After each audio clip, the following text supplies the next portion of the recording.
எல்லாருமே சுலபமா செய்யற ஒரு விஷயம் அடுத்தவங்களை விமர்சிக்கிறது தான். அது ரொம்ப இயல்பா நம்ம பேச்சுக்குள்ள புகுந்துருது. ஆனா இதனால ஏற்படுற பாதிப்புகளை நம்ம அறியறது இல்ல. அப்படி ஒருத்தரை ஒரு வார்த்தை பேசுறதுக்கு முன்னாடி அவங்க இடத்துல நின்னு 1 மைல் தூரம் நடந்து யோசிச்சா சொல்ல வர ஒத்த வார்த்தை அரை வார்த்தையா மாறிடும். அரை வார்த்தைகளுக்கு அர்த்தம் இல்லாததுனால அது வெற்று வார்த்தைகளா போயிடும். அவரவருக்கான வாழ்க்கையை புரிஞ்சுக்க முயற்சிக்கிறது தான் உறவுகளோட முதல் புள்ளி. வாழ்க்கையை புரிஞ்சுக்க மனதோடு பேசலாம். வாங்க தொடர்பு கொள்ள 0443063299 044304227777. தாம்பரம்ல இருந்து கீதா நம்ம கூட இப்ப தொடர்புல இருக்காங்க. வணக்கம் கீதா. வணக்கம்மா. சொல்லுங்க கீதா, நீங்க எதை பகிர்ந்துக்க போறீங்க? ஆமா, நாங்க டாக்டருக்கு கொஞ்சம் மனசு ரொம்ப பாதிச்சிருக்கு. அவங்களுக்கு அவங்க கணவருக்கு கொஞ்சம் பிரச்சனையால, அதனால அவங்க இப்போ ரொம்ப இதுவா இருக்காங்க. அவங்க எப்பயாவது கொஞ்சம் கோபம் ஜாஸ்தி, ரொம்ப இதுவா ஒர்க் பண்ணுவாங்க. கொஞ்சம் லேசினஸ், அதனால கொஞ்சம் அவங்களுக்குள்ள பிரச்சனை. அது இப்ப ரொம்ப இதுவாகி அவங்களுக்குள்ள ஒரு பிரச்சனை ஏற்படுற அளவுல இருக்கு. இதை நம்ம ஏதாவது சரி பண்ண முடியுமா, இல்ல எப்படி இதுன்றது டாக்டர்கிட்ட கேட்கணும். அதுக்காகதான். ஓகேம்மா, உங்க பொண்ணுக்கு வந்து என்ன வயசு இப்போ? பொண்ணுக்கு இப்போ 30 வயசு ஆகுது சார். கல்யாணம் ஆகி எத்தனை வருஷம் ஆச்சுமா? அவங்களுக்கு 10 வருஷம் ஆச்சு சார். 10 வருஷத்துக்கு அப்புறம் இப்பதான் பிரச்சனையாமா, இல்ல முதல்ல இருந்தே? இல்ல, அவங்க இதே கொஞ்சம் இருக்கும் சார். அது இப்ப வந்து வேற விதமா அதுவா இருக்கு. அவங்க கொஞ்சம் லேசினஸ், கொஞ்சம் ஹேர் கரெக்டான, அவரு கொஞ்சம் மத்த வேற கனெக்ஷன் இருந்து அது பெருசாகி இப்ப உங்களுக்குள்ள ஒரு பூசல்ல வந்து பிரச்சனை. என்னமா இந்த பொண்ணோட லேசினஸா இல்ல அந்த கனெக்ஷனா? இங்க ரெண்டுமே சொல்றீங்களா? கேட்டாக்கா அவர் அதான் ரீசனா சொல்றாரு சார். அவங்களோட லேசினஸும் கொஞ்சம் கொஞ்சம் இதுவா பேசுவா, கொஞ்சம் சத்தம் போட்டு கொஞ்சம் பேசுவா. அதாவது இவங்க தப்பு பண்றத சொல்லி காமிச்சு அவருக்கு கோவம் வருது சார். அதான் அவருக்கு வந்து இன்னொரு இது இருக்கு, அதை கேட்க வந்தா அதுக்கு கோவம் பிரச்சனையாகி அது ரொம்ப இதுவா இருக்கு சார். ஓகே, இந்த உங்க பொண்ணு என்ன படிச்சிருக்குமா? அவங்க கிராஜுவேஷன் சார். சோ முதல்ல இருந்தே இப்படிதானா? சத்தமா கொஞ்சம் காதுல விழ சார். சரி, முதல்ல இருந்தே இப்படிதானா இல்ல இல்ல கொஞ்சமா இருக்கு சார். இப்ப அது இருக்க கொஞ்சம் பெருசா இருக்கு. பெருசாகி இப்ப அவங்களுக்குள்ள ஒரு பிரச்சனை மாதிரி வந்திருக்கு சார். லேசினஸ் தான் ப்ராப்ளம்னா உங்க பொண்ணு மேலதான் பிரச்சனை இருக்கு. இன்னொரு அஃபேர்னால தான் இந்த சிச்சுவேஷன் வந்திருக்குன்னா அது அவர் மேல ப்ராப்ளம் இருக்கு. நீங்க ரெண்டே சொல்றதால எது முக்கியம் நினைக்கிறீங்க? எனக்கு அவரையும் இது பண்ணணும், இவளையும் சரி பண்ணணும்னு எனக்கு ஆசை சார். அதாவது இவளை வந்து பண்ணி அது மட்டும் அவரையும் சரி பண்ணணும்ன்றதான் என்னோட ஆவல். சரி, பூனையை கொஞ்சம் நாளா பாலை மூடி வச்சுக்கோங்க. அப்படிதான் பாருங்க, பூனையை கொஞ்சம் நாளா பாலை மூடி வச்சுக்கணும். ரெண்டுமே சேர்த்து பார்த்துக்க முடியாது. பூனை இருந்தா அது ப்ராப்ளம் வரும். பாருங்க, அதை விட்டுருங்க. இப்போ உங்க பொண்ணு கிட்ட லேசினஸ் ஒரு ப்ராப்ளம் இருக்குன்னா அவளுக்கு உடல் அளவுல ஏதாவது பிரச்சனை இருக்கா, அதனாலதான் அவ சோர்வா இருக்காளா, அனிமியால இருந்து ஆரம்பிச்சு பெரிய ப்ராப்ளம் வரைக்கும் நீங்க செக் பண்ணி பாத்துட்டீங்கன்னா அவ சுறுசுறுப்பாயிடுவா. அதுக்கப்புறம் அவளோட ஹஸ்பண்ட் வந்து அந்த மாதிரி சொல்றதுக்கான வாய்ப்பு குறைஞ்சிரும். அந்த ஹஸ்பண்ட் மேலதான் ப்ராப்ளம் இருக்குன்றத வந்து நீங்க நிச்சயமாக கண்டிப்பாக ஆதாரத்தோட தெரிஞ்சுக்கிட்டீங்கன்னா அப்ப அவரை கண்டிக்கலாம், சில சமயம் தண்டிக்கலாம். ஆனா சும்மா ஒரு அனுமானத்தின் பேர்ல உறவுகளை இன்னும் விரிசல் படுத்துறது சரியில்லை. 2 பேர் மேலயும் பிரச்சனை இருக்குன்னா அவங்க 2 பேரும் முதல்ல சரியாகிறதுக்கு தயாரா இருக்கணும். நீங்க வெளியில இருந்து ரொம்ப அதிகமா அந்த குடும்பத்தை உள்ள நுழைஞ்சு அவங்கள மாத்த முடியாது. அவங்களுக்கு இது சரி பண்ணணும் அப்படின்ற ஆசை இருந்தாதான் அடுத்த கட்டத்துக்கு நம்ம போகலாம். முதல்ல உங்க பொண்ணுக்கு உடம்பு ரீதியா ஏதாவது பிரச்சனை இருக்கான்னு பாத்துருங்க. அப்புறம் அந்த உங்க மாப்பிள்ளைக்கு நிஜமாவே ஏதாவது ஒரு அஃபேர் இருக்கா, நிச்சயம் தானா அப்படின்றத ஊர்ஜிதப்படுத்திங்க. அப்புறம் தான் அடுத்த கட்டத்தை பத்தி நாம யோசிக்க முடியும்.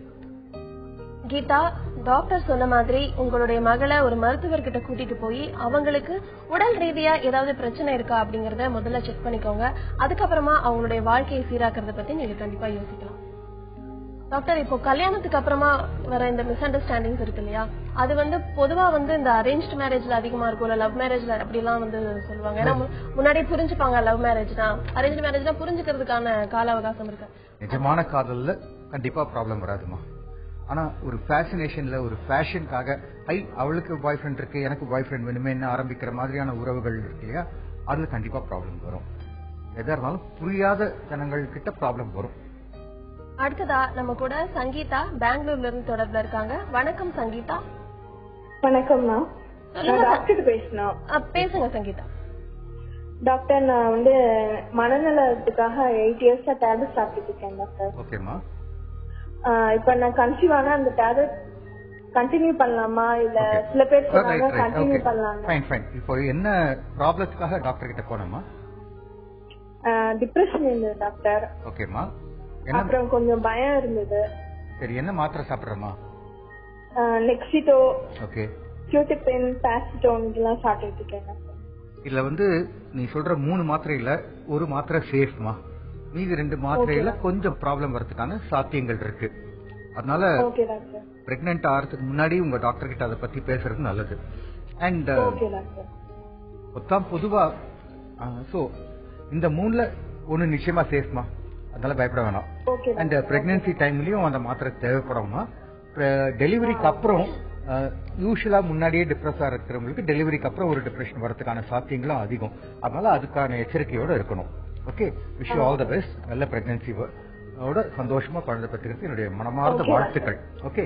அண்ட் இந்த பொண்ணு மட்டும் இல்ல, பேசிக்கா நிறைய பேருக்கே வந்து இந்த மாத்திரைகள்லாம் சாப்பிட்டா பிரெக்னன்சி வச்சுக்கலாமா வேண்டாமான்ற மாதிரி கேள்விகள் இருக்கு. எல்லா மாத்திரைகளும் அந்த பிளட் பிரெயின் பேரியர் இருக்கும், மூளைக்குள்ள போய் குழந்தைக்கு போய் அந்த மாதிரி எல்லாம் போறதுக்கு சில மருந்துகள் தான் உண்டு. பல மருந்துகள் ரொம்ப பாதுகாப்பானவை.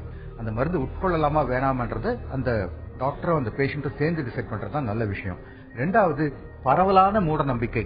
பல மூட நம்பிக்கைகள். ஒரு மூட நம்பிக்கை, சைக்காட்ரி மருந்து சாப்பிட்டாக்கா ஓவரா தூங்குவாங்க, டயர்டா இருவாங்க, வாழ்க்கை பூரா சாப்பிடணும், அதனால சைடு எஃபெக்ட்ஸ் உண்டு. இந்த மாதிரிலாம் இந்த மூட நம்பிக்கையெல்லாம் தெளிவுபடுத்தணும்னா உங்க டாக்டர் கிட்டே இந்த மருந்து என்ன செய்யும், இது சாப்பிட்டா எனக்கு என்ன ஆகும்னு கேட்டுங்க. ஓகே சங்கீதா, டாக்டர் சொன்ன மாதிரி நீங்க உங்க டாக்டர் கிட்டயே போயிட்டு இந்த மாத்திரைகள் எல்லாம் எடுத்துக்கலாமா அப்படின்னு கேட்டீங்கன்னா அதற்கான தெளிவு உங்களுக்கு கண்டிப்பா வந்துடும். அடுத்ததா ராஜலட்சுமி திருச்சியில இருந்து நம்ம கூட தொடர்புல இருக்காங்க. வணக்கம் ராஜலட்சுமி. வணக்கம்மா. சொல்லுங்க ராஜலட்சுமி. டாக்டர் பேசுறேன். திருச்சியில இருந்து பேசுறேன் டாக்டர். ஓகேமா. ஹஸ்பண்ட் வந்து இப்ப பையன் பிறந்து வேலைக்கு கூட போறேன் சார். பையனுக்கு வந்து பேர் வைக்கிறப்ப அவர்கிட்டையும் கேட்டுட்டு தான் நாங்க பேர் வச்சோம். என் ஹஸ்பண்டையும் கேட்டுட்டு தான் பேர் வச்சோம். அவங்க நாங்க சொல்ற பேர் வேற, அவரு சொல்ற பேர் வேற. அவர் என்ன பண்ணாரு, பர்த் சர்டிபிகேட்ல மாத்துறப்போ எங்கள்கிட்ட சொல்லாம பர்த் சர்டிபிகேட் மாத்திட்டாரு. சரிமா. ஆனா இப்ப இந்த கோவிலுக்கு எல்லாம் போறோம்னு வச்சுக்கோங்க சார், அர்ச்சனை பண்றப்ப அவரு சொல்ற பேரு தான் சொல்றாரு. அது வந்து எனக்கு ரொம்ப மனசு கஷ்டமா இருக்கு சார். அதுவும் இல்லாம இப்ப ஒரு சின்ன விஷயம் கூட, இப்ப ட்ரெயினுக்கு எங்கேயாவது ஊருக்கு போறோம் வைக்கிறோம் அப்படின்னா, ஒரு ரிசர்வேஷன் பண்றாங்கன்னா எங்கள்கிட்ட கன்சல்ட் பண்றது கிடையாது. அவரா ரிசர்வேஷன் பண்ணி வச்சுட்டு கிளம்பலாம் அப்படிங்கிற மாதிரி சொல்றாங்க. அதாவது ஒரு சின்ன சின்ன விஷயங்கள் கூட என்கிட்ட கன்சல்ட் பண்ணிட்டு இது பண்ண மாட்டேங்கிறாங்க. ஆனா என் மேல ரொம்ப பிரியமா இருக்காங்க, அவங்க பிள்ளை மேல எல்லாம் ரொம்ப பிரியமா இருக்காங்க. எனக்கு வேண்டியது எல்லாமே செய்யறாங்க. அந்த சின்ன விஷயங்கள்லாம் கூட கேட்கவே மாட்டேங்கிறாங்க. எனக்கு ரொம்ப கஷ்டமா இருக்கு. சொன்னாலும் புரிஞ்சுக்கவும் மாட்டேங்கிறாங்க. உங்க பையனுக்கு என்ன வயசுமா? என் பையனுக்கு 24 வயசு. 24 வயசு. இப்போ என்னமா ஓகே பர்மா, இந்த கோவில்ல போய் அர்ச்சனை பண்ணும் போது அவன் பேரு இதுவா இருக்கா அதுவா இருக்கான்றதுலாம் முக்கியமா? யூஸ்வலா இந்த அர்ச்சனை பண்றதுலாம் எனக்கு பேசிக்கா பெருசா நம்பிக்கை கிடையாது. ஆனா அர்ச்சனை பண்றவங்க வந்து இத அந்த பேரை மட்டும் வச்சுக்கிறது இல்லாம அது நட்சத்திரம் என்னன்னு கேட்பாங்க. அந்த நட்சத்திரத்துக்கு உண்டான இதை தான் வச்சு அவங்க பண்றாங்க. அதனால இது ஒன்னும் பெரிய பர்த் டேட் எல்லாம் மாத்த முடியாது, பேரை வேணா மாத்தலாம். அண்ட் 25 வருஷத்துக்கு மேல ஒருத்தரோட இருக்கிற நீங்க இப்ப என்ன திடீர்னு அவர் பண்றது உங்களுக்கு பிடிக்கலன்னு, அவ்வளவு அன்பா இருக்காரு, உங்களை எல்லா விதத்திலையும் பாத்துக்கிறாரு, எல்லாமே நல்லபடியா செய்யறாரு அப்படின்ற ஒரு மனுஷனை நீங்க ஆரம்பத்திலேயே ஏங்க எனக்கு கொஞ்சம் இம்பார்ட்டன்ஸ் கொடுங்களேன், எனக்கு கொஞ்சம் கேட்டுக்குங்களேன் அப்படின்னு அன்பா கேட்டிருக்கலாம். அப்ப விட்டுட்டு 25 வருஷம் கழிச்சுலாம் அதை மாத்த முடியாதுமா. பேசிக்கா ஒரு நல்ல மனுஷன்னா சில விஷயங்களை நீங்க அட்ஜஸ்ட் பண்ணி போய் தான் ஆகணும். ராஜலட்சுமி, உங்க கணவர் உங்ககிட்ட ரொம்பவே அன்பா இருக்கிறதா சொல்லிருக்கீங்க. அதனால இந்த மாதிரி சின்ன சின்ன விஷயங்கள் எல்லாம் நீங்க மனசுல எடுத்துக்காம விட்டுட்டீங்கன்னா உங்களுடைய வாழ்க்கை ரொம்பவே சந்தோஷமா இருக்கும். அடுத்ததா ஆவடியில இருந்து சுகுமார் நம்ம கூட தொடர்புல இருக்காரு. வணக்கம் சுகுமார். வணக்கம்மா, நல்லா இருக்கீங்களாமா? நல்லா இருக்கீங்க. நீங்க என்ன விஷயம், எதை நீங்க பகிர்ந்துக்க போறீங்க சுகுமார்? ஒண்ணு இல்லமா, ஒரு வீட்டுல ஒரு லேடிக்கு ஒரு பொண்ணு யாரா இருந்தாலும் சுத்தம் எதுவும் தொட்டாலும் தண்ணி ஊத்தி நிறைய கழுவிட்டே இருக்கிறாங்க. எது யாராவது கை தொட்டு கிளாஸ் தண்ணி சாப்பிட கூட அதை தொட்டிட்டு கழுவி ஊத்துறாங்க ஒரு பக்கம். சரி. ரெண்டாவது வந்து ஏதோ கொடுத்து அடர்த்து மாதிரி கொடுத்து சொன்னது செய்யணும்னா ஆபீஸ்மா போக வந்து ஓன்னு கத்துறாங்க, ஃபீல் பண்றாங்க. சரி. ரெண்டாவது வந்து வெளியில வந்து தைரியமா வீரமா இருக்கிற மாதிரி பேசுறாங்க. தவிர உள்ளுக்குள்ள வீட்டுக்கு வந்துட்ட உடனே ஒரு குழப்பத்தோட உட்காந்துட்டு ஒரு கன்ஃபியூஸா தனியா உட்காந்துடுறாங்க. சரி. வெளியில வந்து அட்வைஸ் எல்லாரும் நல்லது பண்றாங்க, சப்போர்ட் பண்ண ஹெல்ப் பண்ண எல்லாம் பண்றாங்க. ஆனா தனக்குன்னு வரும்போது உள்ள உட்காந்துட்டு ஒரே கன்ஃபியூஷன் ஆயிட்டு அவங்க அறியாம ஒரு மாதிரி ஒரு கன்ஃபியூஷனா இருக்காங்க. அது வந்து பார்க்கும்போது நம்மளுக்கு ஒரு வருத்தமா இருக்க மாதிரி தெரியுது. சரிங்க. இது எதனால ஏற்பது, எதனால அது மாதிரி இருக்காங்க? அவங்களுக்கு என்ன வயசு? வயசு வந்து 50 வயசு ஆகுது சார். இந்த மூணாவது சொன்னது வந்து 50 வயசு. அந்த சுத்தமா இருக்கிறதுலாம் போறது வந்து 23 வயசு. புரியல, எத்தனை பேரை பத்தி பேசுறாரு அவர்? அந்த சுத்தமா உங்களுடைய கடைசி பெண்ணை பத்தி தானே பேசுறீங்க சுகுமார்? கடைசில 50 வயசு ஆகுதுங்க. இப்ப நீங்க வந்து ரொம்ப சுத்தமா இருக்காங்க, கழுவி விட்டே இருக்காங்கன்னு சொன்னது வந்து உங்களுடைய மகள் தானே? ஆமாங்க. அவரை பத்தி தான், அவங்கள பத்தி தானே கேட்க விரும்புறீங்க? ஆமா ஆமா ஆமா ஆமாங்க. எத்தனை வருஷமா அப்படி இருக்காங்க? அது சின்ன வயசுல இருந்தே பழக்கங்க. அது மாதிரி இருக்கணும் போகணும்னு ஆசைப்படுறாங்க. எது தொட்டாலும் சுத்தமா தொடக்கணும், சுத்தமா தண்ணி தரலாம், அந்த மாதிரி ஃபீலிங்ல இருக்காங்க. பாருங்க, இதுல வந்து 2 விஷயங்கள் இருக்கு. ஒன்னு வந்து சில பேர் எல்லாமே கொஞ்சம் சுத்தமா இருக்கணும் அப்படின்னு பாப்பாங்க, எச்சரிக்கை உணர்வோட இருப்பாங்க. இன்னொன்னு வந்து இது ஒரு நோய் சார்ந்த விஷயம், ஆப்சசிவ் கம்பல்சிவ் டிசார்டர்னு. எண்ணங்கள் வந்து சுழற்சியாக வந்து கொண்டே இருக்கும். அந்த எண்ணங்களின் வற்புறுத்தலால் தான் ஆட்கொள்ளப்பட்டு தன்னை மீறி இதை செஞ்சுதான் ஆகணும் 3 தடவை கழுவிதான் ஆகணும், அது இல்லைன்னா எனக்கு ஒண்ணுமே விடவிடன்னு ஆயிடும், அந்த மாதிரி ஆயிடுவாங்க. 5 தடவை அந்த சுவிட்ச் ஆஃப் பண்ணி ஆன் பண்ணாதான் எனக்கு சரியா வரும். இந்த மாதிரியான விஷயங்கள் தான் ஆப்சசிவ் கம்பல்சிவ் டிசார்டர். நீங்க சொல்றது 2வது வகையாக இருந்தால் பொதுவாக அதுக்கு மருந்துகள் மட்டுமே உதவும். சில பயிற்சிகள், சில ஆலோசனைகள் ஓரளவுக்கு தான் அவங்களுக்கு உதவும்.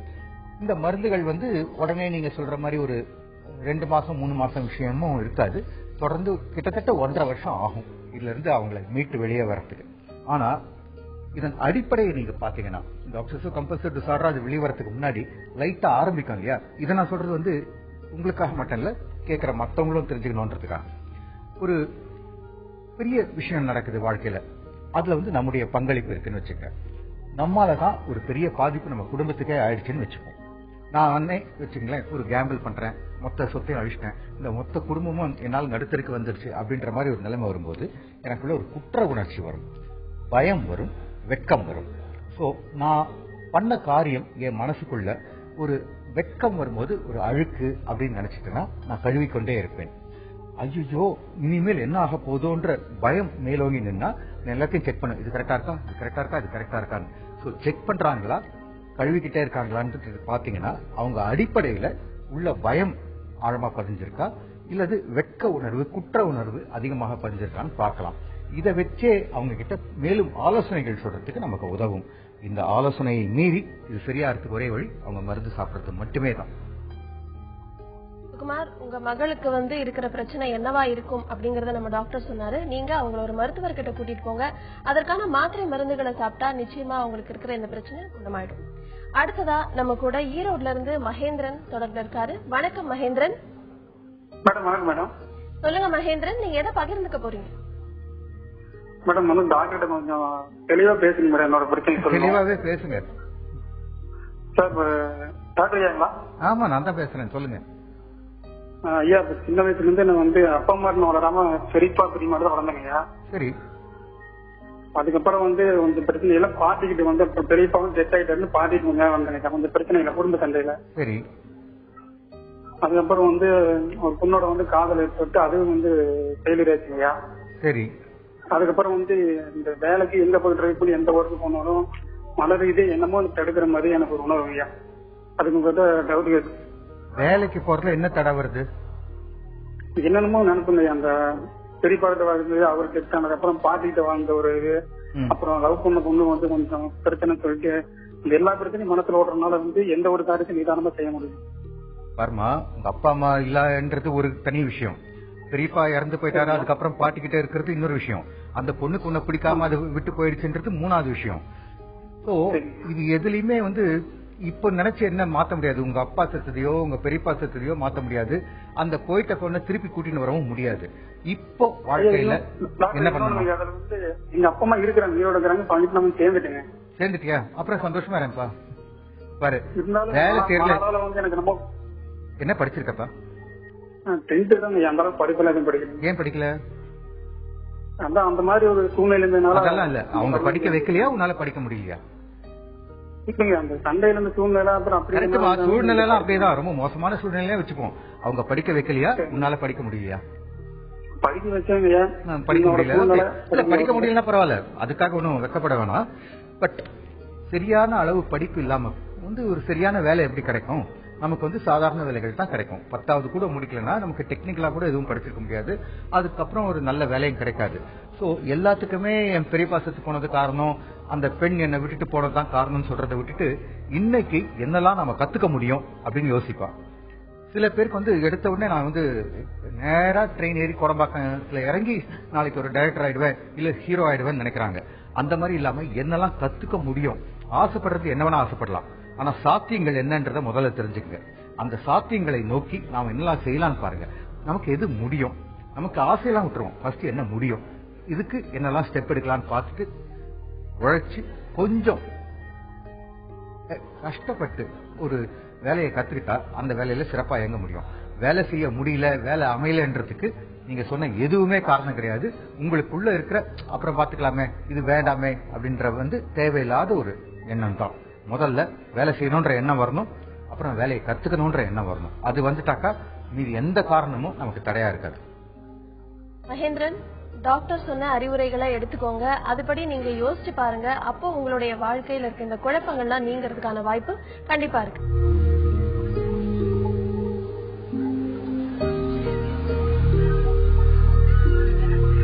வாழ்க்கை அப்படிங்கிறது ஒரு காலி கோப்பை தான். அத காலியா வச்சுக்கிறதும் பிடிச்ச பானத்தை ஊத்திக்கிறதும் அவங்களுடைய மனநிலையில தான் இருக்கு. மனநிலைகளை பகிர்ந்துக்க மனதோட பேசலாம் வாங்க. தொடர்பு கொள்ள 0443063299 0443042777.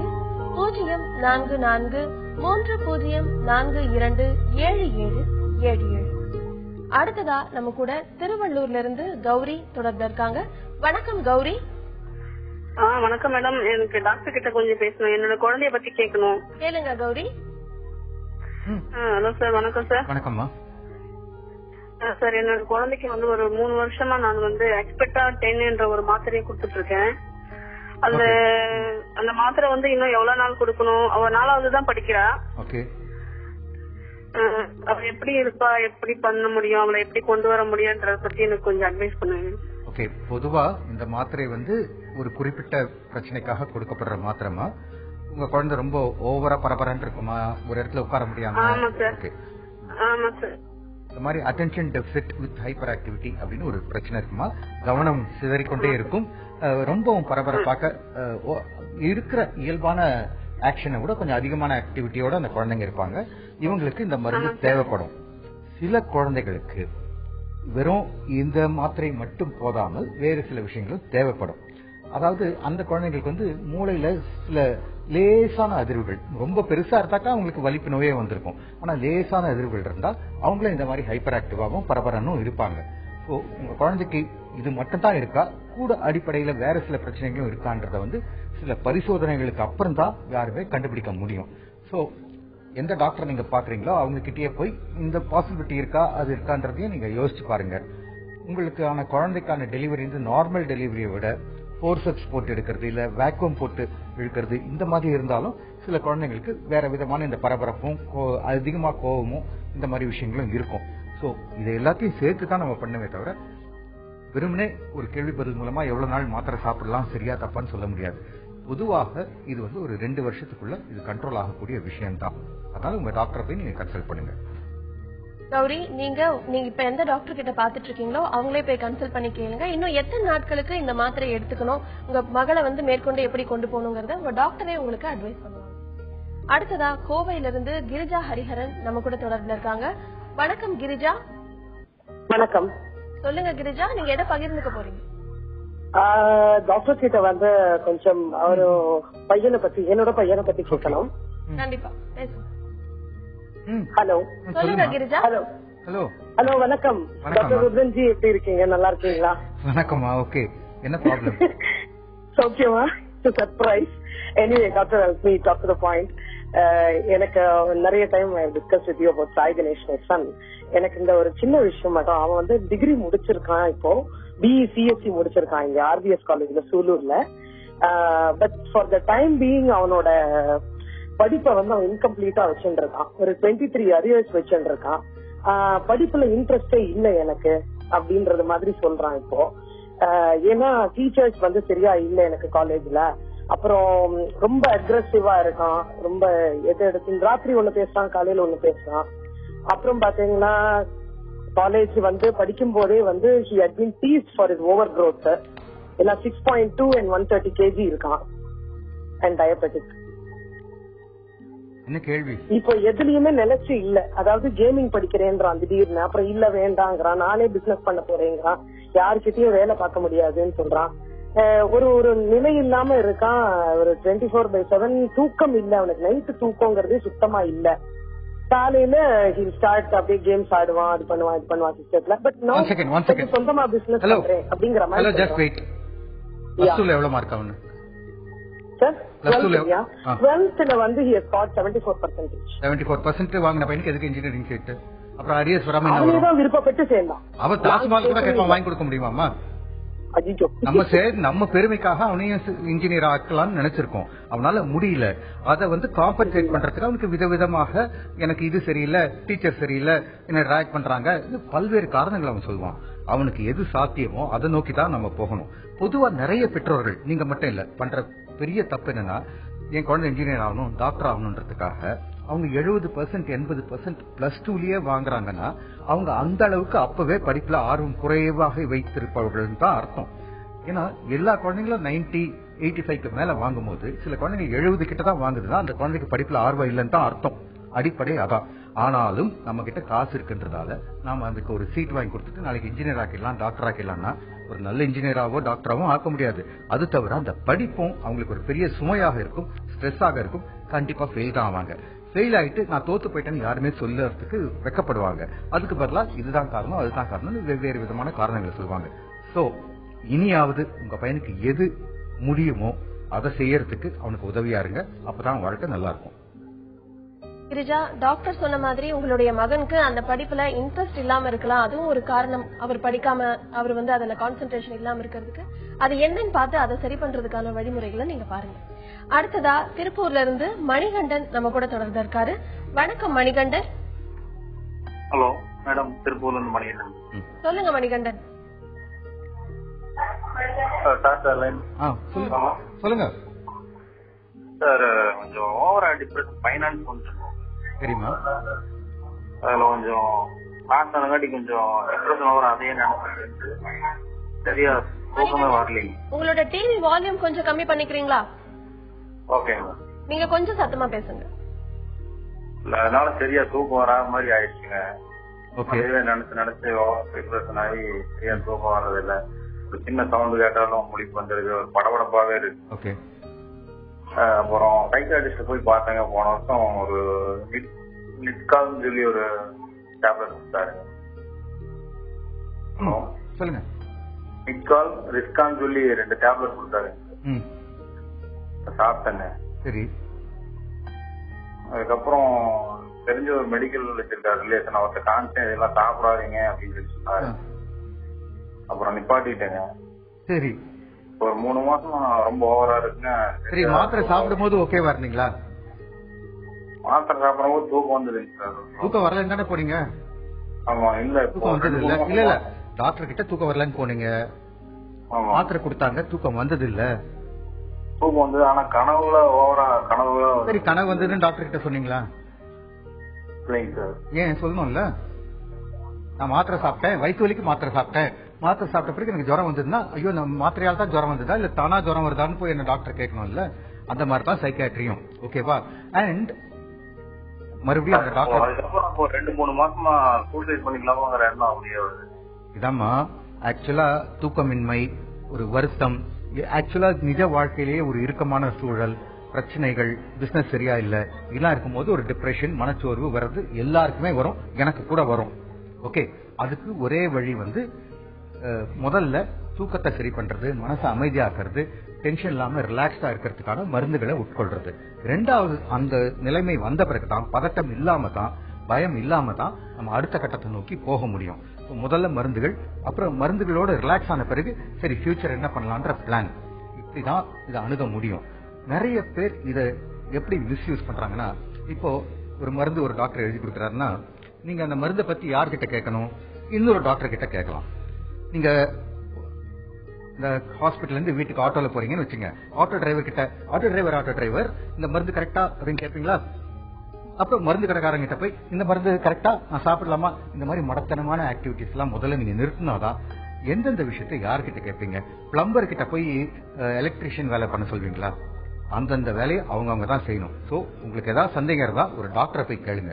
எல்லார்கிட்டையும் கேட்டு நீங்களா ஒரு முடிவுக்கு வராதீங்க. மறுபடியும் உங்களுக்கு மருந்துகள் தேவைப்படுற நிலைமை இருக்கு, ஏன்னா தற்கொலை எண்ணமும் இருக்கு. அதனால உடனடியாக நீங்க டாக்டரை பாருங்க. அந்த டாக்டர் பிடிக்கலாம், வேற டாக்டர் பாருங்க. ஆனா உங்களுக்கு ஒரு டாக்டர் கண்டிப்பா அவசியம். மணிகண்டன், நீங்க உடனடியா ஒரு நல்ல மருத்துவர் அணுகுங்க. நீங்களா டிசைட் பண்ணி இல்ல வேற யார்கிட்டயாவது கன்சல்ட் பண்ணி மாத்திரைகளை நிப்பாட்டாதீங்க. அப்ப உங்களுடைய இந்த பிரச்சனை தீர்றதுக்கான வாய்ப்பு இருக்கு. அடுத்ததா பெரம்பூர்ல இருந்து அஞ்சலி நம்ம கூட தொடர்புல இருக்காங்க. வணக்கம் அஞ்சலி. ஹலோ, வணக்கம்மா, சொல்லுங்க, நீங்க எதை பகிர்ந்துக்க போறீங்க? மேடம், நான் எங்க ஹஸ்பண்டுக்கு ஹைப்பர் டென்ஷன் டேப்லெட் எடுத்துருந்தாருங்க. அவர் நிப்பாஸ் டாக்டர் எழுதி கொடுத்தாங்க, எடுத்திருந்தாரு. இன்னும் எடுத்துன்னு தான் இருக்காரு 10 வருஷமா. அதை மிஸ் பண்ண முடியுமா? எப்படி அதெல்லாம் கேட்கலாம். இல்லம்மா, ஹைப்பர் டென்ஷன்னா பிபி அதிகமா இருக்குன்னு அர்த்தம். பிபிக்கான மாத்திரையை அப்படியெல்லாம் அவசரப்பட்டெல்லாம் நிறுத்த முடியாதுமா. இல்ல, அது நிறைய போடுறதுனால அவருக்கு தூக்கம் நிறைய இருக்கு, டென்ஷன் இருக்குன்ற மாதிரி ஒரு ஃபீலிங் வருது. இல்லம்மா, உங்க ஹஸ்பண்டுக்கு பிபி அதிகமா இருக்கா இல்ல மனநோய் ஏதாவது இருக்கா? மன அழுத்தம் நிறைய இருக்கு சார். இப்போ இல்லம்மா, அந்த மருந்து கொடுத்தது யாருமா? ஒரு சைக்காட்ரிஸ்ட் கொடுத்தாரா இல்ல ஒரு ஜெனரல் டாக்டர் கொடுத்தாரா? அதுக்கு பேர் ஹைப்பர் டென்ஷன் இல்லம்மா, ஒரு டென்ஷனா இருக்காருன்னு அர்த்தம். டென்ஷன் வேற, ஹைப்பர் டென்ஷன் வேற. ஓகே, நம்ம எல்லாரும் பரவலா டென்ஷனா இருக்கும்ன்ற வார்த்தை யூஸ் பண்றோமே, அது இல்ல. பதட்டமா இருக்கும், கோபமா இருக்கும், பயமா இருக்கும்னு தெளிவாக அதை விவரிச்சாதான் சரியான முறையில அந்த அர்த்தம் போய் சேரும். அந்த மாதிரி இருக்கிறவருக்கு மருந்துகள் ஆரம்பிச்சாக்கா அவருடைய வாழ்க்கையின் பிரச்சனைகள் முடிகிற வரைக்கும் அந்த மருந்துகள் கண்டிப்பாக அவசியமாக தேவை. ஆனா கூடவே அவருக்கு பிபி, சுகர் இந்த மாதிரி விஷயங்கள் இருந்தா அதெல்லாம் கண்ட்ரோல் ஆன பிறகுதான் இந்த மருந்துகளை நீங்க நிறுத்த முடியும். ஏன்னா அவையே இந்த விஷயத்தை இன்னும் அதிகப்படுத்துறதுக்கான சாத்தியங்கள் இருக்கு.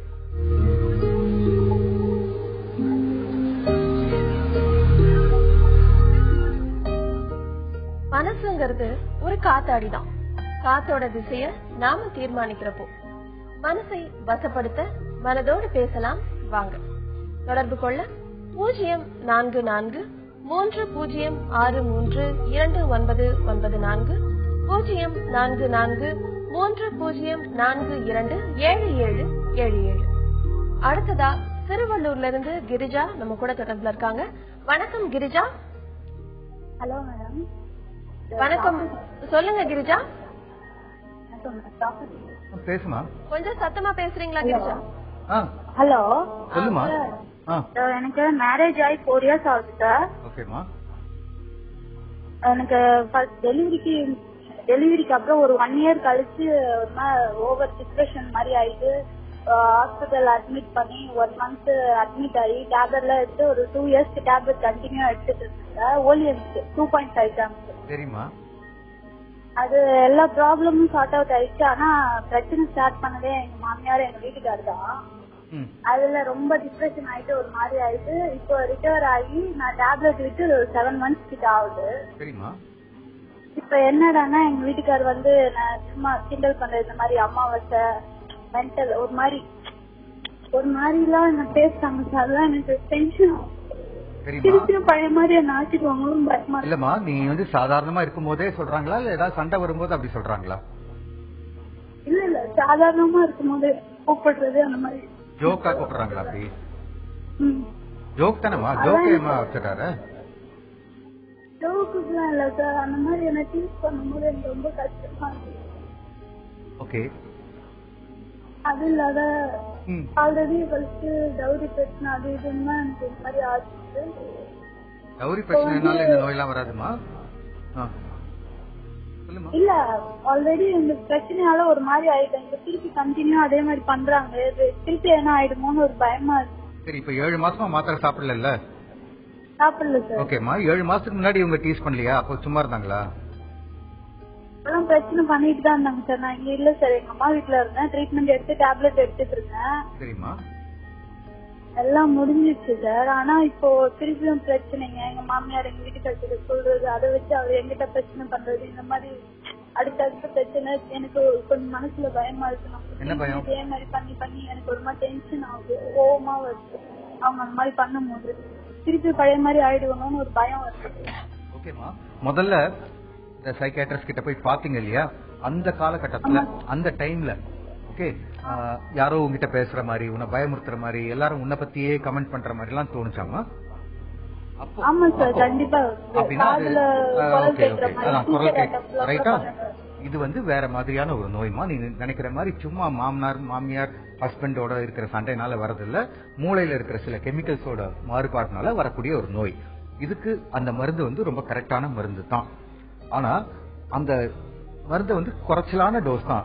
நீ சொல்றது வந்து 2.5 மில்லிகிராம் தாமா சாப்பிடுற. இப்போ அது ரொம்ப குறைச்சலான டோஸ். அந்த டோஸையும் நீயா நிறுத்தினியாமா இல்ல உன் டாக்டரே வேணான்னு சொல்லிட்டாரா? இல்ல, டாக்டரே தான் ஸ்டாப் பண்ணிட்டாங்க. ஓகே, அப்படின்னா சில சமயம் அந்த மருந்தை நிறுத்தின டைம் வந்து சரியில்லாம இருக்கலாம், இன்னும் கொஞ்ச நாள் தேவைப்படும். ஸோ பொதுவா இந்த மாதிரி மருந்துகளை நிறுத்தும் போது, டாக்டர் சொல்லி நிறுத்தும் போது கூட ஒரு 2 மாசத்துக்கு ஒரு தடவை, ஒரு தொடர்ந்து ஒரு 4-5 தடவை அந்த டாக்டரை போய் பார்த்து எனக்கு இதெல்லாம் தோணுது அதெல்லாம் தோணுதுன்ற விஷயத்த நாம சொல்லணும். அப்பதான் அந்த மருந்து என்னமா 15 days வந்து வர சொன்னாங்க. எப்பமா? அப்புறமா இப்ப கூட போன மந்த் தான் சார் போயிட்டு வந்தேன். மாத்திரை சாப்பிடாம ஹலோ மாத்திரை சாப்பிடாம டாக்டரை போய் பாக்குறியாமா? இல்ல, டாக்டர் தான் சொன்னாங்க மாத்திரை ஸ்டாப் பண்ணிட்டா கூட 3 months once வரணும். Very good, correct. அப்ப அந்த டாக்டர் கிட்ட சொல்ல வேண்டியதானே, எல்லாரும் என்ன கிண்டல் பண்றாங்க, தொந்தரவு பண்றாங்க, டென்ஷன் ஆகுதுன்றது? சொன்னேன் சார், அது உங்க ஃபேமிலி பிரச்சனை, அதுக்கு நான் என்ன பண்றது? அப்படிலாம் இல்ல, ஃபேமிலி பிரச்சனைனா கூட அந்த டாக்டர் இன்டர்ஃபியர் பண்ணலாம். உங்க ஹஸ்பண்ட கூட்டிட்டு போய் அந்த டாக்டர் கிட்ட விடுமா, அந்த டாக்டர் வந்து உங்க ஹஸ்பண்டுக்கு அட்வைஸ் பண்ணுவாங்க. அதேதான் சொன்னாங்க டாக்டர், உங்க ஹஸ்பண்ட் நெக்ஸ்ட் கவுன்சிலிங் வரும்போது கூட்டிட்டு வாங்க. ஆனா அவர் வர மாட்டேங்கிறார் சார். வர மாட்டேன்ற ஆளை என்னமா பண்ண முடியும் சொல்லுமா? ஏன்னா நீ சொல்றதை வச்சு பார்த்தா உன் ஹஸ்பண்ட் தான் அனாவசியமா இப்போ உன்னை தொந்தரவு பண்றாருன்ற. உன் ஹஸ்பண்ட கூப்பிட்டு கேட்டாதான் நிஜமாவே அந்த ஆள் தொந்தரவு பண்றானா இல்ல நீயா வந்து சின்ன விஷயத்த பெருசாக்கிக்கிறியான்னு தெரிய வரும். அப்புறம் அதுக்கேற்ற மாதிரி 2 பேரையும் நம்ம சரி பண்ண முடியும். சரி, அந்த டாக்டர் இல்ல, உன் ஹஸ்பண்ட் உங்களுக்கு பிடிச்ச டாக்டர் கிட்டயாவது கூட்டிட்டு போங்கன்னு சொல்லாமா? அப்படியாவது அவர் பண்றாரான்னு பாரு. பட் அவரு கூட்டிட்டு எல்லாம் போக மாட்டார் சார். இப்ப ட்ரீட்மெண்ட் பார்த்தது, கூட்டிட்டு போறது வர்றது எல்லாம் எங்க அம்மா தான் சார். ஆமா, இப்ப உன் ஹஸ்பண்ட் உன் ஹஸ்பண்ட் கிட்ட தான் பிரச்சனை நீ நினைக்கிறதால உன் ஹஸ்பண்ட பார்க்காம எந்த டாக்டரும் உலகத்துல எப்பவுமே சிகிச்சை பண்ண முடியாது. அதனால எப்படியாவது உங்க ஹஸ்பண்ட கூட்டிட்டு போய் தான் ஆகணும். உன் ஹஸ்பண்ட நீ கூப்பிட்டு வரலன்னா அவங்க சொந்தக்காரங்க யாராவது யூஸ் பண்ணுமா, அவங்களோட ஃப்ரெண்ட்ஸ் கிட்ட சொல்லு, இல்ல அவங்க உங்க வீட்டு பெரியவங்க அவங்க வீட்டு பெரியவங்க யாராவது கொஞ்சம் சமாதானமா பேசக்கூடிய ஆட்களை வச்சு ஆரம்பத்துல சொன்னாதான். பண்றதுலாம் எனக்கு ஒரு மாதிரி இருக்கு சார். அவருக்கு எதனா பிரச்சனைனா நைட் எல்லாம் எனக்கு தூங்கவே விட மாட்டாரு சார். சும்மா எழுதிட்டே இருப்பாரு. அந்த டைம்க்கு சாப்பிட்டு தான் படுப்பாரு. சரி, எனக்கு அந்த இது காலம் வேணும்னு என்ன தூங்க விடாம நான் டிஸ்டர்ப் பண்ணிட்டே இருப்பேன். அவருக்கு கால் வலிக்குது கால் அமுக்குன்னு சொல்றாரு, நீ தூங்க கூடாதுன்னு கால் அமுக்க சொல்றாரா? எல்லா விஷயத்தையும் நம்ம வேற ஆங்கிள் பார்க்க வேணாம். அதாவது அப்படி அப்படியே பார்க்கணும் முதல்ல. ஆனா முக்கியமா கண்டிப்பா நீங்க 2 பேருமே போய் அந்த டாக்டரை பார்க்க வேண்டியது அவசியம். அதுவும் எவ்வளவு சீக்கிரம் பாத்தீங்களோ அவ்வளவு நல்லது. கிரிஜா, டாக்டர் சொன்ன மாதிரி உங்களுடைய கணவரை எப்படியாவது முயற்சி பண்ணி நீங்க பாக்குற மருத்துவர்கிட்ட கூட்டிட்டு போங்க. அப்பதான் உங்களுக்குள்ள இருக்கிற இந்த பிரச்சனை நிச்சயமா தீரும். அடுத்ததா பெங்களூர்ல இருந்து நந்தினி நம்ம கூட தொடர்புல இருக்காங்க. வணக்கம் நந்தினி. ஹலோ, வணக்கங்க. சொல்லுங்க நந்தினி. நான் அவர்கிட்ட பேசணும். சரிமா. வணக்கம் சார். வணக்கம்மா. நான் வந்து எனக்கு மேரேஜ் ஆகி 10 years ஆச்சு. 17 வருஷம் ஆச்சு. ஆனா 10 வருஷத்துக்கு இந்த 7 வருஷமா நான் ஒருத்தர் கல்யாணம் பண்ணிட்டேன். அவரு வந்து கொஞ்சம் எங்க 2 பேருக்குள்ள பிரச்சனை ஆயிட்டு, அவரு நிறைய கடன் வாங்கி பிரச்சனை ஆயிட்டு நாங்க 2 பேர் பிரிஞ்சிட்டோம். பிரிஞ்சிட்டு இப்போ நான் வந்து வேறொருத்தர் கல்யாணம் பண்ணிட்டேன். ஆனா அவருக்கு டிவோர்ஸ் எல்லாம் பண்ணல, ஏன்னா அவர் காணாம போயிட்டாரு. ஹலோ, சொல்லுமா. காணாம போயிட்டாரு. காணாம போன அந்த நான் 3 வருஷம் அந்த கேப்ல நான் வேற ஒருத்தரை கல்யாணம் பண்ணிட்டு சந்தோஷமா தான் லைஃப் லீட் பண்ணிட்டு இருக்கேன். சரி.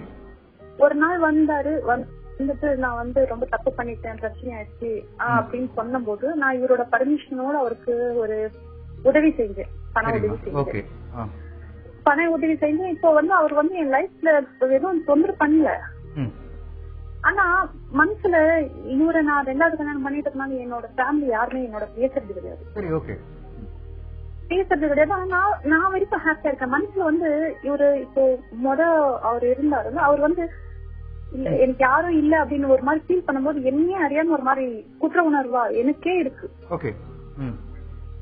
இப்போ என்ன பண்றது அப்படின்ற மாதிரி ஒரு மாதிரி என்ன அவருக்கு நான் வேற மாதிரி பண உதவி எல்லாம் செஞ்சா கூட அவருக்கு அதை வச்சு வாழ தெரியல. மறுபடியும் அவர் போய் ஏதாவது ஒரு பிரச்சனையில மாட்டிக்கிறாரு. ஓகே, அந்த மாதிரி திரும்ப திரும்ப எவ்வளவு உதவி செஞ்சாலும் பிரச்சனையில மாட்டிக்கக்கூடிய ஆளை வந்து நாம வந்து வாழ்க்கையில மாத்துறது ரொம்ப கஷ்டம். ஏன்னா ஒரு தடவை அடிபட்டா அவங்க திருந்தணும், இல்ல அந்த வலி மறுபடியும் வரக்கூடாதுன்னு எச்சரிக்கை உணர்வோட இருக்கணும். இது ரெண்டுமே இல்லாத ஆட்கள் தான் இந்த மாதிரி நெருப்பு சுடணும்னு தெரிஞ்சும் திருப்பி அங்க போய் கை வைக்கிறது. இந்த மாதிரி ஆட்களை நம்ம மாத்துறது கஷ்டமா? ஏற்கனவே அவருக்கு உதவி செஞ்சிருக்கீங்க, முதல்ல உங்களை விட்டு அவர் காணாம போயிட்டாரு, 3 வருஷம் கழிச்சு நீங்க இன்னொரு வாழ்க்கையில செட்டில் ஆயிருக்கீங்க. இப்ப திரும்பி வந்து கொஞ்சம் கூட எந்த விதமான கூச்ச உணர்வோ வெட்கமோ தயக்கமோ இல்லாம உங்ககிட்ட உதவி கேட்கிறாரு. அந்த உதவியை பயன்படுத்தியும் உருப்படியா வாழல, மறுபடியும் ஒரு பிரச்சனையில மாட்டி உங்களை உதவி கேட்கிறாருன்னா நிச்சயமாக அந்த நபர் சரியில்லை தான். அவரை விட்டுட்டோன்ற குற்ற உணர்ச்சியோ வெட்கமோ உங்களுக்கு தேவையில்லை. இப்ப இருக்கிற வாழ்க்கை வந்து நல்ல வாழ்க்கை மாதிரி தெரியுது. ஏன்னா பழைய கணவனுக்கு உதவி செய்யறதுக்கு, பண உதவி செய்யறதுக்கு ஒருத்தர் ஒத்துக்கிறாருனாவே அவருடைய மனசு கொஞ்சம் பிராட் மைண்டடா தான் இருக்குன்னு எனக்கு தோணுது. ஐ மீன் நீங்க சொல்றதை மட்டும் வச்சு பார்த்தா. அதனால இப்ப இருக்கிற கல்யாணம், இப்ப இருக்கிற வாழ்க்கை, இதை நீங்க போக்கஸ் பண்ணுங்க.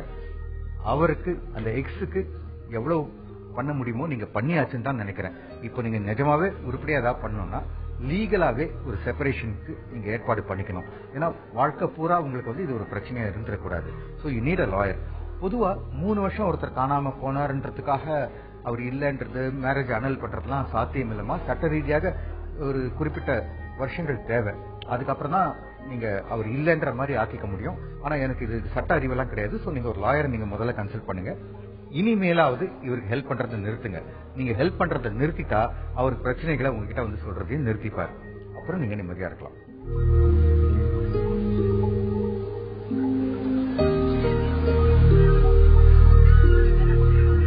நட்சத்திரங்களை என்றதுல சில நேரம் நம்ம நிலவை ரசிக்க தவறிடுறோம். நட்சத்திரம், நிலா, இரவு நேர வண்டோட ரீங்காரம் எல்லாத்தையும் ஒட்டு மொத்தமா ரசிக்க கத்துக்கிறது ஒரு கலை. வாழ்க்கையில எல்லாவற்றையும் ரசிச்சு வாழ மனதோடு பேசலாம் வாங்க.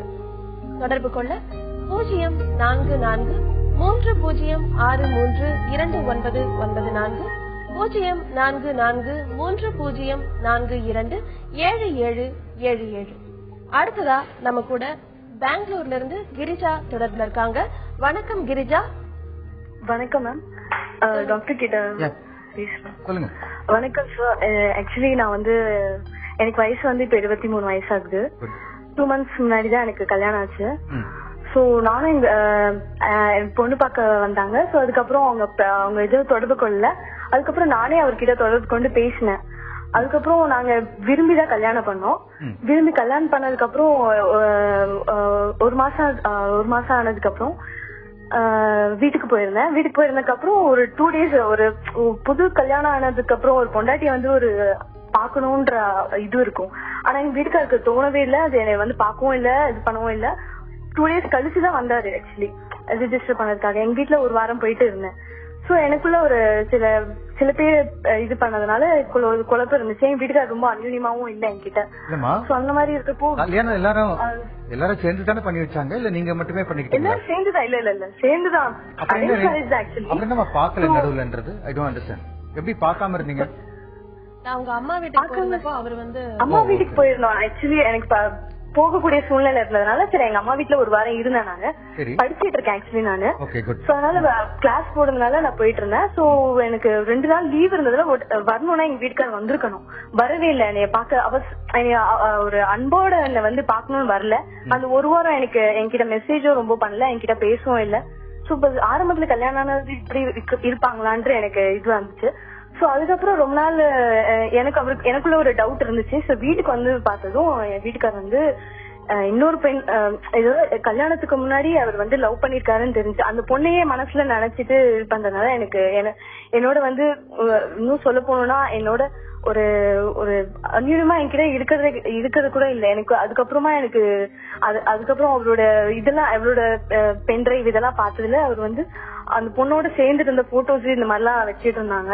சோ வாரம் வீக்லி ட்வைஸ் வந்து அவர் வந்து பீர் தான் சாப்பிடுறாங்க, பீரு சிகரெட் இந்த மாதிரி எல்லாம் பண்றாங்க. சோ அந்த பொண்ணை நினைச்சு ஏதாவது பேசிட்டு இருக்காங்க. சோ எனக்கு அது எனக்கே மனசு கஷ்டமா இருக்கு. சோ 2 months தான் ஆகுது. அதுக்குள்ள எனக்கு இப்படி ஒரு எனக்கு அது பார்த்ததுல எனக்கு தூக்கமே இல்லாம போயிடுச்சு.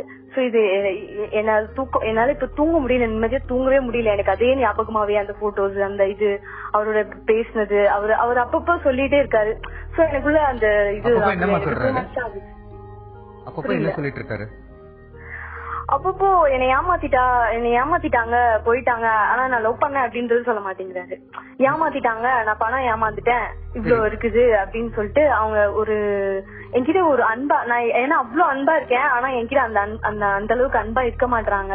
இதெல்லாம் நான் பார்த்தாச்சு, இதெல்லாம் நான் செஞ்சாச்சு. நான் சொன்னேன் இந்த மாதிரி நீங்க தனிமையில இருந்தீங்கன்றதுக்காக என்னைய தனிமையில விடாதீங்க அப்படின்னு சொன்னா, இதெல்லாம் நான் பார்த்தாச்சு, எவ்வளவு பார்த்தாச்சு, நீ வந்து இத வந்து உன் தூக்கம் வரலன்னா நீ இது பண்ணி நீதான் தூங்கணும் அப்படி இப்படின்னு சொல்றாங்க. எதை பார்த்தாச்சு?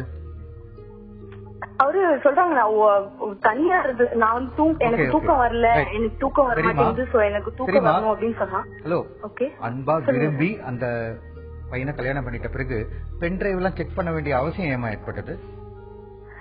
எனக்குள்ள ஒரு யதார்த்தமா தான் நான் பார்த்தேன். அவரோட போட்டோஸ் எல்லாம் அவர் வந்து வச்சிருந்தது எனக்கு ரொம்ப கஷ்டமா இருந்தது. ஓகே, இப்ப அந்த பெண்ணோட இருந்த உறவு ஒரு கடந்த கால உறவு தானே, இப்ப கிடையாது இல்ல? இப்ப கிடையாது. இதனால அது நினைச்சுக்கிட்டே இருக்கிறது எனக்கு அது ஒரு வேதனையா இருக்குல்ல. அது அப்படியே நினைச்சு வந்து நான் பாரு அந்த டுவேட் பாடினேன், அந்த மரத்தை சுத்தி ஓடினேன் அப்படின்னு சொல்லியமா அவ ஏமாத்திட்டா, ஃப்ராட் பண்ணிட்டா, என் பணத்தை எடுத்துக்கிட்டா, அது மாதிரி அவளை வந்து கோவமா தானே பேசுறாரு. அப்புறம் என்னமா உனக்கு கோவமா தான் பேசுறாரு. இதனால எனக்கு வந்து எனக்கு நிம்மதியாவே எனக்கு தூங்கவே முடியல. எனக்கு அதே நினைப்பாவே இருக்குது. ஒருவேளை அந்த பெண் தான் உன் கணவரோட வாழ்க்கையில முக்கியம்னு நினைப்பிலேயே உனக்கு வந்து ஒரு குழப்பம், கவலை, பதட்டம், பயம், எதிர்காலத்தை பத்தி ஒரு பாதுகாப்பின்மை எல்லாம் வரும். ஓகே, பட் எல்லாருமே என்ன ஏதோ ராமனுக்கு சின்ன வயசுல கல்யாணம் ஆயிடுச்சதுனால ஒரே சீதை ஆக்கிட்டாங்க இல்லன்னா, பொதுவாவே 10 வயசுல இருந்தே அடுத்த பால் இனத்தோட நமக்கு ஒரு ஈர்ப்பு வர்றது வந்து ரொம்ப இயற்கை. அது லவ்ன்ற பேர்ல இல்ல, இது ரொம்ப பிடிக்கும், ஹை அந்த பொண்ணு எனக்கு ஃப்ரெண்டு, இந்த மாதிரி 15, 16, 18, 20 வயசு வரைக்கும் விதவிதமான ஈர்ப்புகள் இருக்கும். இதையெல்லாம் வந்து காதல்னு சில பேர் முட்டாள்தனமாக கணித்து குழம்பி போயிடுவாங்க. ஆனா அதெல்லாம் உண்மையான காதல் கிடையாது. நிஜமாவே ஒரு காதல்னா 2 பேரோட வாழ்க்கை வந்து ஒன்றாக அமையும், ஒன்றாகவே இணைவார்கள் எவ்வளவு எதிர்ப்பு இருந்தாலும். சோ எப்ப இது உடஞ்சு போச்சோ, அந்த பொண்ணு வேற காசுலாம் எடுத்துட்டு போயிடுச்சுன்னு இவர் புலம்புறதால இது ஒன்றும் பெரிய காதல் கிடையாது. அவர் முன்னாள் காதலை நினைச்சு வருந்துறாருன்னு நீ நினைக்க வேணாமா, முன்னாள் உறவை நினைச்சு அவர் வருத்தப்படுறாரு, வெக்கப்படுறாரு அப்படின்னு எடுத்துக்கோமா. அண்ட் போன வருஷத்து கேலண்டரையே நம்ம இன்னைக்கு யூஸ் பண்ண முடியாது. போன வருஷத்து கதை எதுக்கு? இன்னையில இருந்து புதுசா வாழ்க்கை எப்படி அமைக்கிறதுன்னு யோசிமா. இல்ல வருங்காலத்துல இந்த ஆள் ஒத்து வர மாட்டான், சரியில்லை, மறுபடியும் அந்த பொண்ணுகிட்ட போயிடுவான்ற பயம் தான் அதிகமா இருந்ததுன்னா இந்த உறவே வேண்டாம்னு விட்டுருமா. 2ல 1 தான் முடிவு பண்ணணும். எல்லாமே ஒரே நேரத்துல கிடைக்காது. மறுபடியும் அந்த பழைய உறவு உங்க வாழ்க்கையில குறுக்கிடாமல் இருக்கும்ன்ற நம்பிக்கை இருந்தா இந்த உறவை தொடர்வதிலும் அதை தக்க வைத்துக் கொள்வதிலும் அதை இன்னும் உன்னதமாக்கிக் கொள்வதும் உங்க கையில தான் இருக்கு. கிரிஜா, டாக்டர் சொன்ன மாதிரியான அவருடைய ஆலோசனைகள் எடுத்துக்கோங்க. அது மட்டும் இல்லாம உங்களுடைய கணவருடைய பாஸ்ட விட்டுட்டு இப்போ அட் பிரசன்ட் நீங்க 2 பேரும் எவ்வளவு சந்தோஷமா இருக்க முடியுமோ அதை பத்தி யோசிங்க. அடுத்ததா பெங்களூர்ல இருந்து சுல்தான் நம்ம கூட தொடர்பு இருக்காரு. வணக்கம் சுல்தான். Sir doctor sir. சொல்லுங்க சார். நான் உங்க புக் எல்லாம் படிச்சிருக்கேன் சார், மனம் என்னும் மேடை, அந்த புக் எல்லாம் படிச்சிருக்கேன். நிறைய நீங்க எழுதின புக்ஸ் எல்லாம் படிச்சிருக்கேன் சார். சரி. ரொம்ப சார் எனக்கு வயசு வந்து 30 ஆகுது. நான் பெங்களூர்ல ஒரு எம்என்சில வேலை பார்த்தேன். கடந்த 6 வருஷமா பெங்களூர்ல தான் ஒரு எம்என்சி கம்பெனில, பெரிய ஒரு ஜெர்மன் கம்பெனில வேலை பார்த்தேன். Lot of work pressure. அந்த ஒர்க் ப்ரெஷர்னால எனக்கு வேலை செய்ய முடியல. எப்ப வீட்டுக்கு வந்தாலும் லேப்டாப் தந்து சாட்டர்டே சண்டே கூட ஒரு நிம்மதி இல்ல. 6 வருஷம் நான் கல்யாணம் ஆகி 2 குழந்தைங்க இருக்கு. வேற வழி இல்லாம அந்த வேலையை நான் பண்ணிட்டு இருந்தேன். சரி. அந்த ஒர்க் அது ஸ்ட்ரெஸ் என்ன ஆயிடுச்சுன்னா எனக்கு சாப்பிடும் போது என்ன செய்யல சாப்பாடு தொண்டையில இறங்க மாட்டேங்குது, டைஜஷன் ப்ராப்ளம் ஆகுது. ஓகே, அப்புறம் சோ டாக்டர்கிட்ட போய் பார்த்தேன், சைக்காட்ரிஸ்ட போய் மீட் பண்ண. அவங்க சொன்னாங்க நீங்க ஜாப் ரிசைன் பண்ணுங்க, ஹெவியா ஒர்க் பண்றீங்க, சாட்டர்டே சண்டே கூட ஒர்க் பண்றீங்க, வீட்டுக்கு வந்தவொடனே ஈவினிங் 6:30 வீட்டுக்கு வருவோம், வந்தவொடனே லேப்டாப் தான் ஆன் பண்ணுவேன். சரிமா, டாக்டர் சொன்னாங்க அந்த வேலையை விட்டுட்டேன். வேலையை விட்டதுக்கு அப்புறம் சார் அப்புறம் என்னாச்சு? 60,000 வாங்கிட்டு இருந்தேன், நல்ல ஒரு வேலையில தான் இருந்தது. இப்ப வேலையை விட்டுட்டேன். வேலையை விட்டவனே எனக்கு மறுபடியும் வேலை கிடைக்க மாட்டேங்குது. இப்ப வேலை இல்லையா? வைஃப் என்ன சார்? இப்ப ரைட் நவ வேலை இல்லையா? ரைட் நவ வேலை இல்ல சார், 3 months வேலை இல்லாம இருக்கிறேன். சரி, இப்போதைக்கு நீங்க பண்ணக்கூடிய முக்கியமான விஷயம் என்னன்னா உடனடியா ஒரு வேலை தேடுறது தான். அண்ட் ஒரு வேலையில நமக்கு ஸ்ட்ரெஸ் இருக்குன்னு நம்ம புலம்புறமே தவிர, எப்பவுமே ஒரு வேலையை எடுத்து பாருங்க. இந்த வேலையில எனக்கு 60,000 ரூபாய் சம்பளம் கிடைக்குதுன்னா அந்த 60,000 ரூபாய் சம்பளம் யாரும் நமக்கு இலவசமா நம்ம பேங்க் அக்கௌண்ட்ல போட போறது இல்ல. அதுக்கான உழைப்பை நம்ம கிட்ட எதிர்பார்க்கறாங்கன்னு தான் அர்த்தம். எனக்கு 60,000க்கான உழைப்பு கொடுக்க முடியாது, நான் டயர்ட் ஆயிடுவேன், 30,000க்கான உழைப்பு தான் என்னால கொடுக்க முடியும், நிம்மதியா இருப்பேன்னா அதுக்கான அளவுக்கு சின்னதான ஒரு வேலையை நம்ம பாத்துக்கணும். ஒரு பக்கம் அதிகமான சம்பாத்தியமும் நமக்கு தேவை, இன்னொரு பக்கம் நமக்கு பிரஷரும் இருக்கக்கூடாதுன்னா அது சாத்தியமே கிடையாது. எவ்வளவு அதிகமான உழைப்பு இருக்கோ அவ்வளவு அதிகமான ஊதியம் கிடைக்குது. அந்த அதிகமான உழைப்பு கேட்ட அதிகமான இறுக்கமும் நமக்கு வரும். ஒரு வேலை நமக்கு பிடிக்குதா பிடிக்கலையான்றதான் முக்கியம். பிடிக்காத வேலை செய்யும் போது கொஞ்சம் ஸ்ட்ரெஸ் அதிகமாகும். ஒரு வேலை பிடிக்கல அப்படின்னு நம்ம எடுத்த உடனே மேம்போக்கா சொல்லிடக்கூடாது. இந்த வேலையினால எனக்கு இவ்வளவு சம்பளம் வருது, இந்த சம்பளத்தினால எனக்கு இந்த ஒரு வீடு வாங்க முடியுது, இந்த கார் வாங்க முடியுது, என் குழந்தைகளுக்கு இவ்வளவு செய்ய முடியுது அப்படின்னு நீங்க ஒரு கணக்கு போட்டீங்கன்னா எந்த வேலையுமே இன்னும் பெரிய கஷ்டமாவோ ஸ்ட்ரெஸ்ஸாவோ உங்களுக்கு இருக்காது. அப்படியே மீறி உங்களுக்கு உடல் ரீதியாக வயிறு ரீதியாக ஸ்ட்ரெஸ் இருந்ததுன்னா அதை சரி பண்றதுக்கு சிம்பிளான மருந்துகளே இருக்கு. முக்கியமாக ஒரு வேலையை நீங்க எடுத்துக்கணும். வேலையை அவசரப்பட்டு யாரும் விடக்கூடாது. ஏன்னா விட்டீங்கன்னா இப்பெல்லாம் அடுத்த வேலை கிடைக்கிறது ரொம்ப கஷ்டம். அந்த இடைப்பட்ட காலத்துல உங்களுக்கு இறுக்கத்தை மீறி ஒரு கவலையும் சோர்வும் வேற உங்க வாழ்க்கையை ரொம்ப கஷ்டப்படுத்தும். முதல் கட்டமாக அடுத்த வேலை தூக்கம் வரல, இந்த கவலையா இருக்கு, பயமா இருக்கு, டென்ஷனா இருக்கு, இந்த விஷயத்துக்கெல்லாம் ஒரு டாக்டரை பார்த்தா சரி பண்ண முடியும். ஆனா உடனடியாக எவ்வளவு சீக்கிரம் முடியுமோ அடுத்த வேலைக்கு போகணும். 60,000 இருந்து 50,000 சம்பளம் வந்தா கூட ஒரு வேலைக்கு போகணும். அப்பதான் உங்க வாழ்க்கை இன்னும் பெட்டரா ஆகும். சுல்தான், டாக்டர் சொன்ன மாதிரி நீங்க முதல்ல ஒரு நல்ல வேலைக்கான முயற்சியை பண்ணுங்க, அந்த வேலையை தேடுங்க. அது போக உங்க உடல் பாதிப்புகளுக்கு ஒரு நல்ல மருத்துவரை அணுகலாம். நீங்க அடுத்ததா சேலம்ல இருந்து செல்வி நம்ம கூட தொடர்புல இருக்காங்க. வணக்கம் செல்வி. வணக்கம் மேடம். சொல்லுங்க சார். என் பொண்ணுக்கு 12 வயசு ஆகுங்க, 7th படிக்கிறான். சரிமா. அவ டியூஷனுக்கு பக்கத்துல போறாங்க. அவளோட கொஞ்சம் பெரிய பசங்க இருக்காங்க. அந்த பசங்க நம்ம வீட்டு பக்கம் போனா இத வெளியே நின்னு பாக்குறா, அவங்களே பாக்குறா. சரிமா. விளையாண்டுட்டு இருந்தா வேற கேர்ள்ஸ் அந்த மாதிரி போனா அந்த மாதிரி பாக்குறது இல்ல. சரிமா. நம்ம ஊருக்கு எங்கேயாவது கூட்டிட்டு போனோமா, இந்த யாராவது எங்க அக்காவோட பையன் அவன் ஃப்ரெண்டுங்க யாராவது வந்து அவங்க கூட பேச இது பண்றா. சரி, ஓகே. எனக்கு அது என்னன்னா ஒரு இதா இருக்கு. இப்படியே சின்ன வயசுலயே இந்த மாதிரி இருக்கால, அது என்ன தப்பா நம்ம நினைக்கவும் முடியல. தப்பான வழியில போயிருவாளோ என்னமான ஒரு பயமும் இருக்கு. இது இந்த வயசுல மத்த பசங்க மேல ஒரு ஆர்வம் வர்றது ரொம்ப நார்மலான விஷயம் தான்மா. அவ ரொம்ப அதிகமான ஆர்வம் காட்டுறா, அவசியம் இல்லாம போய் அவங்களோட பேசுறா, அவங்க பின்னாடியே போறா அப்படின்னா தான் நீங்க பயப்படணும். இது தவிரவும் இந்த குழந்தைக்கு வேற ஏதாவது பிரச்சனை இருக்கான்னு பாருங்க. சில சமயம் ஒரு மைல்டான ஒரு டிஷர்ட் மாதிரி ஆக்டிவிட்டி, பிரெயின்ல கொஞ்சம் அதிகமான எலக்ட்ரிக்கல் ஆக்டிவிட்டி இருக்கிற குழந்தைங்களுக்கும் இந்த மாதிரி சில செக்ஷுவல் இன்ட்ரெஸ்ட் கொஞ்சம் அதிகமாகிறதுக்கான வாய்ப்புகள் இருக்கு. உங்க குழந்தைக்கு அதுதான் இருக்குன்னு கிடையாது. ஏன்னா அதை நீங்க டிஸ்டர்பன் பண்றதுக்கு சில டெஸ்ட் பண்ணணும், நிறைய சிம்டம்ஸ் ஹிஸ்டரி எல்லாம் தெரிஞ்சுக்கணும். சோ எடுத்த உடனே உங்க குழந்தை மேல சந்தேகப்படாம பயப்படாம அவளுக்கு வேற ஏதாவது ப்ராப்ளம் இருக்கான்னு செக் பண்ணி பார்த்துட்டு அதை சரி பண்ணீங்கன்னாவே இது சரியாயிடும். இல்லனா ஒரு அம்மாவா இல்லாம ஒரு எல்டர்லி ஃப்ரெண்டா அவகிட்ட இந்த பசங்களை எல்லாம் ரொம்ப நம்பிடக்கூடாது, அவங்க சும்மா நம்மள ஏமாத்துவாங்க அப்படின்ற கதையை கொஞ்சம் சொல்லலாம். இதை நீங்க ஓவரா சொல்லிட்டீங்கன்னா நாளைக்கு கல்யாணம் ஆனதுக்கு அப்புறம் அவ எந்த பையனையும் நம்பாம ஹஸ்பண்டையும் நம்பாம தெரியவா. சோ அதை பேலன்ஸ் பண்ணி சொல்றதுக்கு நீங்க கத்துக்கிட்டீங்கன்னா இந்த பிரச்சனை சால்வ் ஆயிடும். செல்வி, டாக்டர் சொன்ன மாதிரி உங்க மகள் கிட்ட நீங்க நல்லா உட்கார்ந்து பேசுங்க, மனம் விட்டு. அவங்க கிட்ட இருக்க பிரச்சனை என்னன்னு நீங்களே நிச்சயமா புரிஞ்சுக்கலாம். நம்ம நேயர்களுக்கெல்லாம் உங்களுடைய ஆலோசனைகள் அறிவுரைகளை வழங்குனீங்க. ரொம்ப நன்றி டாக்டர். யாரையும் மதிக்காம சில நேரம் நம்ம நடந்துக்கிறது உண்டு. அந்த மனநிலை கிட்டத்தட்ட காத்து போன பலூன் மாதிரி தான். பறக்கவும் முடியாம யாராலையும் கவனிக்கவும் படாத ஒரு பலூனோட முடிவு என்னவா இருக்க முடியும்? எந்த பயனும் இல்லாம குப்பையோட மக்கி போறவங்கள தான் வரும். சக மனிதர்களை மதிப்போம், அவர்கள் உணர்வுகளுக்கு தோள் கொடுப்போம். மீண்டும் நாளை சந்திப்போம். உங்களிடமிருந்து விடைபெறுவது அன்புடன் ரேவதி.